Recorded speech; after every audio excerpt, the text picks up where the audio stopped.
Hello friends, स्वागत है आपका फिर से एक बार मेरे चैनल एस्ट्रो मिथिला में। दोस्तों, आज के वीडियो में हम लोग बात करेंगे कुंडली में बनने वाले एक विशेष प्रकार के योग के बारे में, जिसका नाम है आश्रय योग। आश्रय योग 3 प्रकार के होते हैं: रज्जु योग, मूसल योग और नल योग। तो सबसे पहले हम लोग बात करेंगे कि वह कौन सी स्थिति है जब कुंडली में आश्रय योग का निर्माण होता है। ज्योतिष शास्त्र के अनुसार सर्वे चरस्था अपीवा स्थिरस्था द्विदेह संस्था यदीवा भवन्ति क्रमेण रज्जुर्मूसलं नलश्च योग त्रयंग स्यादि दमाश्रयाख्यम। अर्थात यदि सभी ग्रह चर राशि में हो तो रज्जु योग का निर्माण होता है, सभी स्थिर राशि में हो तो मूसल योग का निर्माण होता है, और सभी ग्रह अगर द्विस्वभाव राशि में हो तो नल योग का निर्माण होता है। ये 3 आश्रय योग हैं। अब चर राशि कौन से हैं, स्थिर राशि कौन से हैं, द्विस्वभाव राशि कौन से है। चर राशि का मतलब होता है कि मूवेबल राशि में 4 राशियां आती है। यहाँ मैंने लिख दिया है चर राशि में मेष राशि, कर्क राशि, तुला राशि और मकर राशि। ये 4 जो हैं वह चर राशि की श्रेणी में आते हैं। उसके बाद स्थिर राशि मतलब फिक्स राशि, तो ये जो है वृषभ राशि, सिंह राशि, वृश्चिक राशि और कुंभ राशि, ये 4 जो हैं वह स्थिर राशि के श्रेणी में आते हैं। और 4 मिथुन राशि, कन्या राशि, धनु राशि और मीन राशि, ये 4 जो हैं वह द्विस्वभाव राशि के श्रेणी में आते हैं। तो इस श्लोक में, ज्योतिष शास्त्र के श्लोक में कहा गया है कि अगर सभी ग्रह इन्हीं 4 चर राशि वाले राशियों में ही आकर सिमट करके रह जाएं तो रज्जु योग का निर्माण होता है। अगर सभी ग्रह स्थिर स्वभाव वाले राशि में आकर के ये चारों राशि में आकर के सभी ग्रह इकट्ठे हो जाएं तो फिर मूसल योग का निर्माण होता है। और बाकी अगर सभी ग्रह द्विस्वभाव राशि 3, 6, 9, 12 में ही आकर के सभी ग्रह इकट्ठे होकर के बैठ जाए तो फिर नल योग का निर्माण होता है। अब हम इसी चीज़ को कुंडली के माध्यम से समझाने का प्रयास करते हैं। मान लीजिए किसी भी एक लग्न की कुंडली आप ले सकते हैं। मान लीजिए मेष लग्न की ही कुंडली ले लीजिए। यहाँ पे 1 नंबर लिखा हो तो मेष लग्न की कुंडली हो, 1 हो, 2, 3, 4, 5, 6, 7, 8, 9, 10, 11, 12। ये अब मेष लग्न की कुंडली हो गई, क्योंकि यहाँ पे पहले ही घर में 1 नंबर लिखा हुआ है। अब अगर हम रज्जु योग की बात करेंगे, सभी ग्रह अगर चर राशि यहाँ पे क्यों कौन सी हो गई, तो 1 हो गई, ये हो गई चर राशि 1, फिर ये 2, फिर ये 3 और फिर ये चौथा नंबर मकर है, ये 4 जो हैं 1, 4, 7 और 10, ये जो है चर राशि हो गई। सभी ग्रह अगर इन्हीं 4 घरों में आकर के बैठ जाए तो रज्जु योग का निर्माण होगा। उसके बाद दूसरा है स्थिर राशि। स्थिर राशि मतलब हो गया 2 नंबर, तो हो गया ये 2 नंबर, उसके बाद 5 नंबर, उसके बाद 8 नंबर, उसके बाद 11 नंबर। ये अगर सभी ग्रह इन्हीं 4 हाउस में आकर के बैठ जाए तो ये चारों स्थिर राशि है। तो ऐसी स्थिति में कुंडली में मूसल योग का निर्माण होगा। और सभी ग्रह अगर द्विस्वभाव वाली राशि में आकर के बैठ जाए, मतलब कि यहाँ पर आकर के बैठ जाएं, यहाँ पे आके बैठ जाएं, यहाँ पे आके बैठ जाएं या यहाँ पे आके बैठ, ये चारों घरों में ही आकर के अगर सभी ग्रह बैठ जाएंगे, ये किसी भी लग्न की कुंडली हो सकती है। बात आपको केवल ये ध्यान देना है कि इन नंबरों में ही आकर के सभी ग्रह बैठने चाहिए और कहीं भी नहीं हो, इन्हीं 4 घरों में आकर के अगर बैठ जाएं। चर राशि में बैठेंगे या तो सभी ग्रह चर राशि में हो, सभी ग्रह इन्हीं चार राशियों में हो, या फिर स्थिर राशियों में सभी 4 ग्रह हो, या फिर द्विस्वभाव राशियों में 4 ग्रह हो, तब इस योग का निर्माण होता है। अब इसके क्या फल मिलेंगे?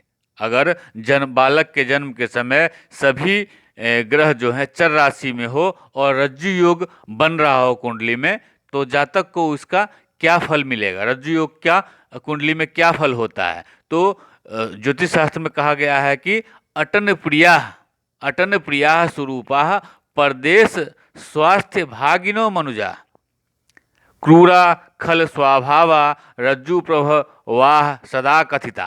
अर्थात रज्जु योग में उत्पन्न पुरुष भ्रमणशील, रूपवान, परदेश में स्वस्थ रहने वाला, क्रूर और खल स्वभाव का होता है। अर्थात जातक जो है वह महत्वाकांक्षी होगा। अगर रज्जु योग आपकी कुंडली में बन रहा है, बालक के जन्म के समय अगर कुंडली में रज्जु योग का निर्माण हो रहा है, सभी ग्रह जो हैं चर राशि में है और रज्जु योग का निर्माण हो रहा है, तो ऐसा जातक महत्वाकांक्षी होता है तथा नाम, प्रसिद्धि और यश के लिए जगह जगह घूमता है। यात्रा प्रिय होता है, शीघ्र निर्णय लेने वाला और अधिक ग्रहणशील होता है। बौद्धिक रूप से गतिशील और खुले दिमाग का होता है। यद्यपि कभी कभी अत्यधिक परिवर्तनशील स्वभाव और निर्णय, अस्थिर मन और अविश्वसनीय और किसी एक कार्य में संलग्न रहने में असमर्थ होता है। जातक लगातार संघर्ष में रहता है और सामान्यतः स्थिर संपत्ति बनाने में सफलता ऐसे जातक को नहीं मिलती है। दूसरी स्थिति है मूसल योग। अगर कुंडली में मूसल योग बनता है, किसी जातक के बालक के जन्म के समय में कुंडली में मूसल योग का निर्माण हो रहा है, जिस तरह से हमने बताया है कि सभी ग्रह अगर आकर के स्थिर राशि में बैठ जाएं, स्थिर राशि है 2 नंबर, 5 नंबर, 8 नंबर और 11 नंबर, सभी ग्रह आकर अगर इन्हीं 4 राशियों में बैठ जाए तो ज्योतिष शास्त्र में कहा गया है कि मान ज्ञान धन ऐश्वर्य युक्ता नृप प्रिया ख्याता बहुपुत्रा स्थिर चित्ता मुसल समुत्था भवंती नरा। अर्थात मुसल योग में उत्पन्न होने वाला मनुष्य मानी ज्ञानी धन संपत्ति युक्त, मानी ज्ञानी धन ऐश्वर्य युक्ता, मतलब मानी भी होगा, ज्ञानी भी होगा, धन संपत्ति से युक्त होगा, राजप्रिय विख्यात, राजप्रिय विख्यात, नृपप्रिया ख्याता, राजप्रिय और विख्यात होगा, बहुपुत्रा अनेक पुत्रवान तथा स्थिर चित्ता, स्थिर बुद्धि वाला होता है, ऐसा कहा गया है। इसका मतलब यह हो गया कि जातक जो है वह विश्वसनीय होगा, निश्चित, दृढ़ और स्थायित्व युक्त होगा। जो भी हो, जातक दुराग्रही, जिद्दी ऐसा भी होगा। शीघ्र निर्णय लेने में ऐसा जातक असमर्थ होगा और परिवर्तन स्वीकार करने में कठिनाई महसूस करता है। अगर बालक के जन्म के समय में सभी ग्रह स्थिर राशि में हो तो मूसल योग का निर्माण अगर कुंडली में हो रहा हो तो जातक को इस तरह का फल देखने को मिलता है। अब अगर सभी ग्रह द्विस्वभाव राशियों में बैठा हो, द्विस्वभाव राशि से कहने का मतलब है कि सभी ग्रह अगर 3, 6, 9 और 12, यहाँ पे मैंने राउंड किया हुआ 3, 6, 9 और 12, अगर इन्हीं भाव में आकर के सभी ग्रह बैठ जाए तो इस स्थिति में इसका निर्माण होता है, नल योग का निर्माण होता है। तो नल योग अगर कुंडली में बन रहा हो तो आपको किस तरह का इसका फल मिलेगा, देखने को मिलेगा। न्यूनातिरिक्त देहा धन संचय भागिनो तीनी पुनाश्च बंधुहिताश्च स्वरूपा नल योगे संप्रसूयन्ते। अर्थात नल योग में उत्पन्न होने वाला व्यक्ति जो है वह न्यूनातिरिक्त देहा, या तो किसी अंग से वह हीन होगा और या नहीं तो अधिक अंगों वाला होगा। धन संचय भागिनो अर्थात धन संचय करने वाला होगा। अत्यंत चतुर, बंधुओं का हितैषी, बंधु हिताश्च मतलब बंधुओं का अपने जो मित्रों का होगा, उनके बंधु बांधव होंगे, उनका हित चाहने वाला होगा। और अच्छा स्वरूपा, अच्छा वो देखने में वह व्यक्ति सुंदर होगा। बालक के जन्म के समय अगर सभी ग्रह द्विस्वभाव वाले राशि में बैठे होंगे तो नल योग का निर्माण होगा।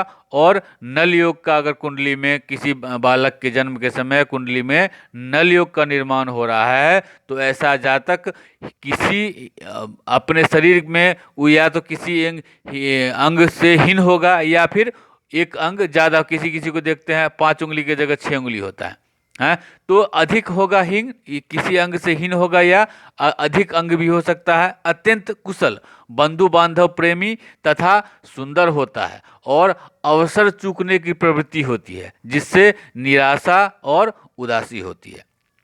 तो इस तरह का फल जातक को मिलता है।